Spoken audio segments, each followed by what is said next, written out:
आप केसारी जी के लेवल पर चिंटू पांडे को परिपक्व अभिनेता नहीं पकड़ सकते या नहीं मान सकते।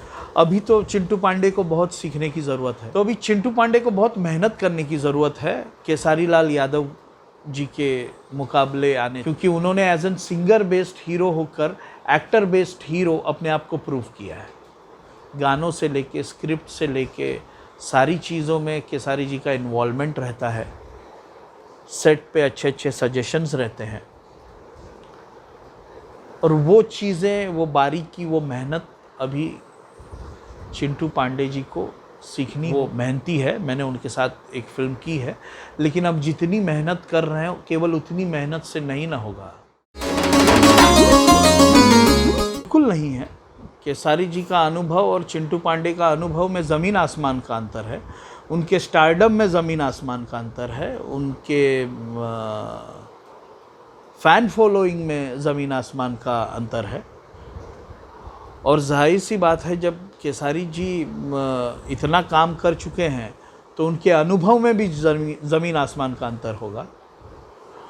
आप केसारी जी के लेवल पर चिंटू पांडे को परिपक्व अभिनेता नहीं पकड़ सकते या नहीं मान सकते।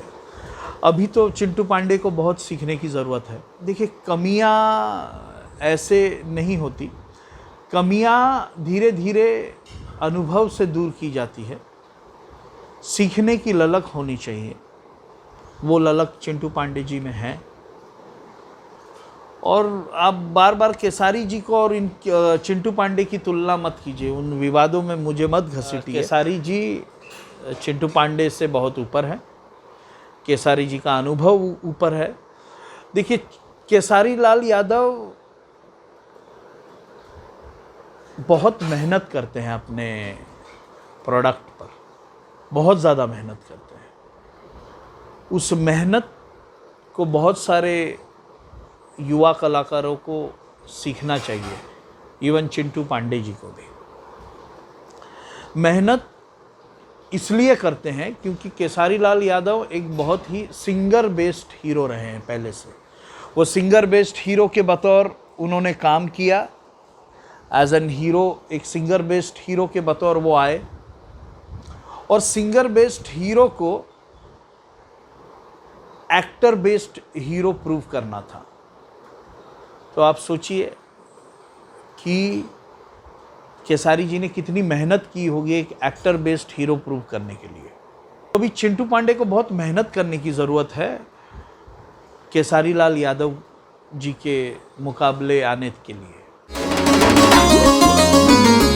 चाइल्ड आर्टिस्ट को आप एक चाइल्ड आर्टिस्ट से आप हीरो बने हैं, तो उस चाइल्ड आर्टिस्ट की तुलना एक हीरो के साथ मत कीजिए। मान लीजिए कि शायद से मुझे पता नहीं, शायद से गलत है या सही, I don't know, but Sachin Pilgaonkar बतौर एक चाइल्ड आर्टिस्ट के बतौर काम करते थे और तभी बच्चन साहब एक प्रॉपर हीरो के बतौर ही लॉन्च हुए। उन्होंने कभी चाइल्ड आर्टिस्ट के बतौर काम नहीं किया। एक फिल्म थी त्रिशूल, जहाँ पर सचिन पिलगांवकर भी एक हीरो के बतौर, शायद से पूनम ढिल्लों या इन्हीं के साथ में एक वो गापुची गापुची गम गम गाना था, अमिताभ बच्चन के ऑपोजिट अमिताभ बच्चन जी के साथ में आए थे बतौर हीरो त्रिशूल में। तो आप बच्चन साहब की और सचिन पिलगांवकर की कंपैरिजन नहीं कर सकते। वो बात अलग है कि कल सचिन पिलगांवकर ने नदिया के पार जैसी एक बढ़िया ही अच्छी फिल्म दी, एक चाइल्ड आर्टिस्ट के बतौर अपने आप को, अपनी मेहनत करके अपने आप को एक अच्छा अभिनेता प्रूव करके अच्छी फिल्में दी, वो बात अलग है। लेकिन उस दौर को इस दौर से मत कंपेयर कीजिए। Kesari ji from the day one superstar थे, वो कोई चाइल्ड आर्टिस्ट नहीं थे। उन्होंने फ्रॉम द पहली फिल्म थी उनकी, शायद से साजन चले ससुराल, तो वो अपने आप में एक बहुत बड़ी पहली फिल्म ब्लॉकबस्टर थी उनकी। वो ब्लॉकबस्टर फिल्म उनके फैंस ने, उनके फ़ैन फॉलोइंग ने, लोगों ने, दर्शकों ने पसंद किया उस फिल्म को और खेसारी लाल यादव सुपरस्टार बने। वो पहले से बतौर गायक, सिंगर अपना ऑडियंस के दिलों में जगह बना चुके थे। तो आप चिंटू पांडे को कि चिंटू पांडे सीनियर है उनके और ये जूनियर है, ऐसे नहीं होता है। क्योंकि अगर चिंटू पांडे ने ये कहीं इंटरव्यू में बोला है तो मैंने तो देखा नहीं है, लेकिन अगर बात ये है कि अगर वो कह रहे हैं कि खेसारी जी जूनियर है उनसे और चिंटू जी उनसे सीनियर है, तो ये थोड़ा विवादों वाली बात है, विवादास्पद। शायद से चिंटू पांडे जी का दिमाग थोड़ा सा डिस्टर्ब हुआ होगा, उसी के वजह से ये सारी चीज़ें आ रही हैं। डिस्टर्ब होंगे चिंटू जी, तो इसके वजह से बोले होंगे। देखिए, मिलन होगा सब लोगों का बॉक्स ऑफिस पे। लिट्टी चोखा आशिकी खेसारी जी की मूवी है, सबका बाप अंगूठा छाप दिनेश जी की मूवी है, एक दूजे के लिए पवन जी की मूवी है। तीनों का अपना अपना फ़ैन फॉलोइंग है, तीनों का कंटेंट अलग है। लिट्टी चोखा का ट्रेलर आ चुका है, तो आप लोग जानते हैं उसका कंटेंट क्या है। आशिकी एक लव स्टोरी है जो जात विवाद में फंसी है। एक दूजे के लिए एक फैमिली ओरिएंटेड स्टोरी है, जहाँ पर मनगढ़ंत सुपरस्टिशंस बातें जो होती है, जो बड़े बुज़ुर्ग मानते हैं और उससे क्या खामियाजा भुगत सकते हैं, तो एक हीरो का स्टैंड है उसके लिए। एक फैमिली वैल्यूज़ की फिल्म है एक दूजे के लिए। और सबका बाप अंगूठा छाप, तो सबका बाप है, सबका बाप अंगूठा छाप एक गांव में नौसिखिया जो इंजीनियर्स होते हैं, जिनके पास कोई डिग्री नहीं होती लेकिन उसके बावजूद दिमाग खूब चलता है, तो एक वैसी कहानी है कि जुगाड़ से भी बहुत चीज़ें होती हैं और ज़रूरी नहीं कि जिसके पास डिग्री है वही परिपक्व है टेक्निकली। तो सब फिल्मों की अपनी अपनी जगह है और मैं हमेशा से मेरी ये कोशिश रही है कि मैं कभी भी सेम कंटेंट अपनी फिल्मों का नहीं चुनता। लिट्टी चोखा एक अलग कंटेंट है, आशिकी एक अलग कंटेंट है, सबका बाप अंगूठा छाप एक डिफरेंट कंटेंट है और एक दूजे के लिए एक फैमिली वैल्यूज़ का कंटेंट है। तो सारे कंटेंट्स आप देखिए, पराग पाटिल स्टाइल सिनेमा के सारे कंटेंट्स का चुनाव अलग है और ये जिम्मेदारी या ज़िम्मेदार हुआ हूँ मैं संघर्ष के बाद ही कि पराग पाटिल स्टाइल सिनेमा जब भी ऑडियंस को दो एक कंटेंट दे।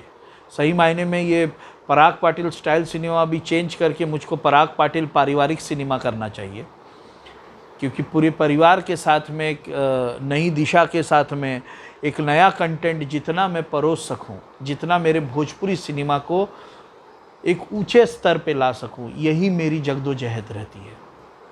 मेरे सिनेमा से आप देख सकते हैं कि सिनेमा कितना बदला है और कितना बदलाव कंटेंट में आया है भोजपुरी में।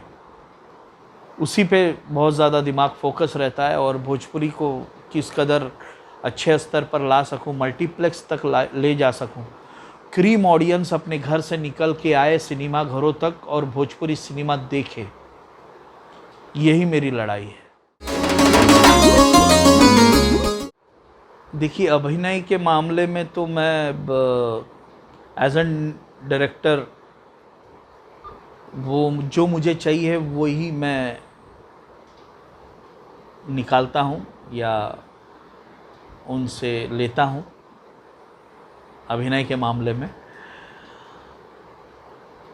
काजल राघवानी के बारे में बात करूँ तो मुझे काजल को बहुत ही कोरा कागज़ लगती है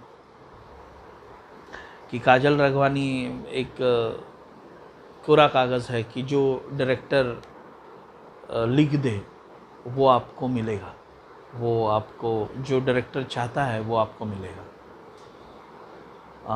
यानी उनका क्लियर रहता है कि आपको क्या चाहिए सर, ओके ये चाहिए।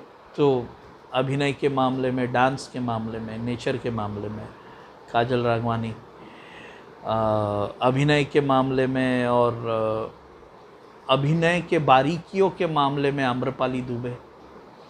आम्रपाली जी के साथ मैं जब काम किया तो इतनी वो गहराई से स्क्रिप्ट में फ्रेम टू फ्रेम डायलॉग्स पे कौन सा शब्द कब बोलना है, किस लिए बोलना है,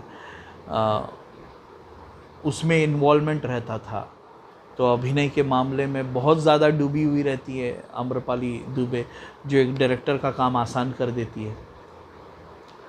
वो इसलिए भी शायद से क्योंकि वो भोजपुरी भाषी है, तो बहुत सारी चीज़ें अपने आप ईजाद हो जाती हैं। और अक्षरा सिंह एक डैशिंग पर्सनालिटी, एक बहुत ही मिलनसार इंसान, बहुत ही अच्छी आर्टिस्ट, जहाँ पर आपको इमोशंस और क्या कहते हैं उसको, इमोशंस का एक बहुत बड़ा मिक्सचर है अक्षरा सिंह, जहाँ पर उनको पता है कि किस तरीके से वो इमोशनल कैरेक्टर बहुत ही सहज तरीके से प्ले कर जाती है। जितना मैंने उनके साथ काम किया, उनका लैंग्वेज के ऊपर भोजपुरी पर कमांड बहुत अच्छा है। तो वो सारी चीज़ें अक्षरा सिंह। तो अभिनय के मामले में देखा जाए तो तीनों अपनी अपनी जगह पर फिट हैं, और उसी में से किसको आप बेस्ट बोलना चाहेंगे तो तीनों अपनी जगह पर बेस्ट हैं। को प्यार आशीर्वाद यूं ही देते रहिए और यकीन मानिए एक अच्छे से अच्छा सिनेमा आपके सामने, आपके समक्ष हमेशा लाता रहूँगा। पराग पाटिल स्टाइल से।